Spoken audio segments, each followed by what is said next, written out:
En ce dimanche 1er janvier 2023, TF1 diffuse L'Appel de la forêt à 21h10. Ce film suit les pas de Bug, un chien qui va vivre mille une aventures, depuis la douceur de vivre de la Californie jusqu'à la rudesse du Grand Nord canadien. Une histoire qui n'a, a priori, rien à voir avec Blanche-Neige et les 7 nains, mais qui n'a pas empêché le réalisateur de glisser un petit clin d'œil au grand classique de Disney. Ce dimanche 1er janvier 2023, TF1 vous entraîne dans d'extraordinaires aventures avec la diffusion à 21h10 de L'Appel de la forêt. Le héros de ce film familial est Bug, un chien courageux qui va devoir affronter bien des dangers après avoir été volé à sa famille.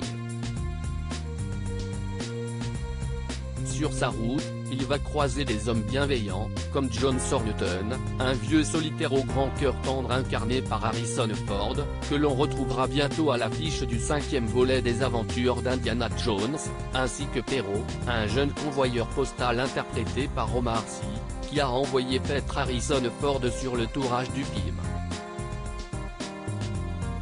Buck va aussi se retrouver aux prises avec des personnes beaucoup moins recommandables, notamment Hal, jeune chercheur d'or arriviste joué par Dan Stevens, l'acteur de la série Légion sur Disney+ Star, qui a également incarné la Bête dans La Belle et la Bête après que Ryan Gosling a refusé le rôle.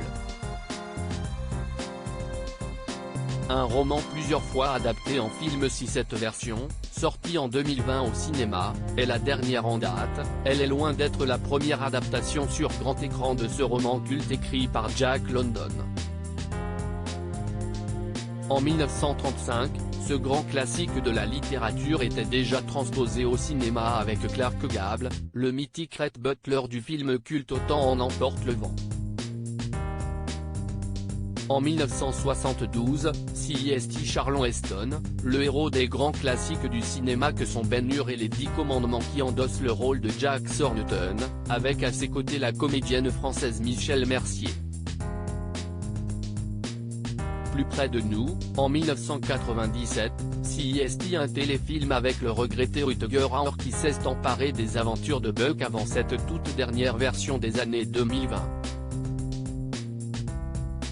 Un petit clin d'œil à Blanche-Neige et les 7 nains. Si elle suit globalement la trame du roman de Jack London, cette adaptation de L'Appel de la forêt s'offre toutefois quelques libertés par rapport à l'histoire originale et se permet même une petite fantaisie en faisant un clin d'œil à un grand classique de Walt Disney dont l'univers est, a priori, très éloigné de celui des aventures de Bug.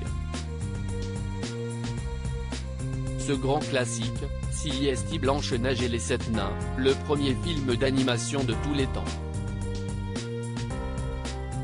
Ainsi, lorsque Buck prend la tête d'une meute de chiens de traîneau sous les ordres de Hal, chacun des chiens possède le caractère d'un nain de Blanche-Neige. Dolly est timide, Pike est grincheux, Joe est joyeux, Billy est dormeur, Dave est simplet, de Beachum et Sol Lek est professeur. En revanche, la meute ne chante pas en chœur aïe oh, on rentre du boulot. À lire aussi Omar Sy, L'Appel de la forêt, Canal+, il a envoyé paître Harrison Ford sur le tournage.